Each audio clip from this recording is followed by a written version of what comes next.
I said, just reduce the use of plastics as much as you can, from the smallest thing, like Absolutely. from your toothbrush. Use bamboo toothbrushes with, as a plastic toothbrush would.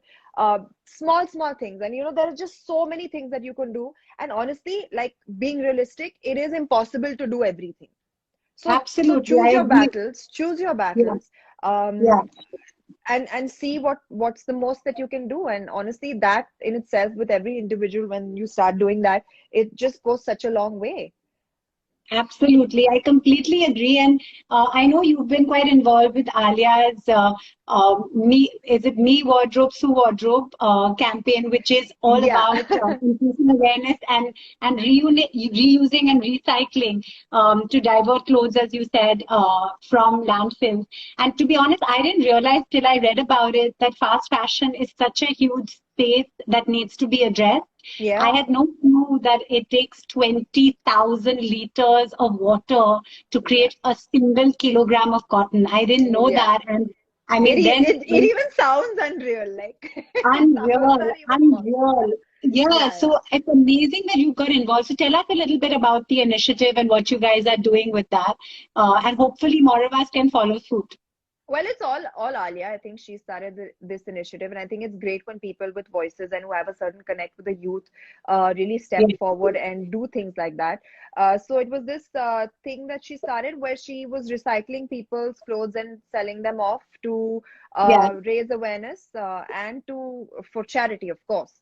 So I think, which yeah. is great. And a lot of people, like, earlier it used to be like a lot of chatter about, oh, how can you wear something that you've already worn before? Why not? I bought it, I paid money for it. I've Absolutely. Yeah, 20,000 liters of water have gone into probably making of this one piece course.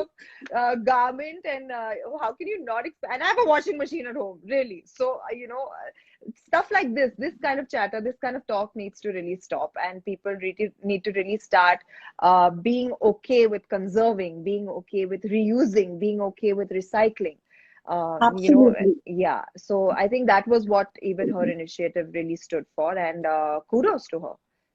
Absolutely. And I think, sometimes there's a tendency to think that these sound simplistic, but when you get into the actual statistics of it, you Yeah, realize how much of a difference we can all make. So I think absolutely. I was reading somewhere where they said that even if you have like, it's not, it's, like 30 pieces of clothing that you use for 3 months and then you change and basically you have a certain number where you're so conscious of not overbuying because I think we all have a Yeah. tendency to buy a lot and like you said just reducing the carbon footprint goes such a long way.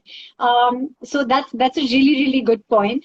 So when it comes to lifestyle changes, you've already mentioned all the many things that we can do in simple small ways to bring about a change and I think that they're all fantastic. So now of course coming to your love for animals, so it's for all of us who have pets, I think like your first point of contact to something you love is the first thing you think of saving.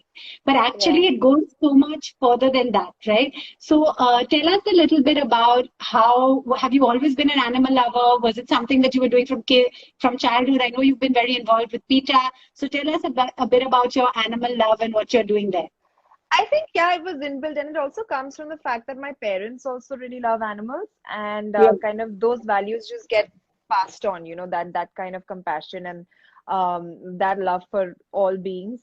It just kind of gets passed on, and I think it's a beautiful thing to have for every child, even today. Like when you see a child grow up with an animal, it's just so absolutely. joyful Yeah, to watch, and I think that also instills that value in them when they're exposed to absolutely. animals, when they're exposed to, like, living with a being that is not their own Yeah. species from a very young age. It just opens out, it just widens their horizon of kind of spreading the compassion and the love.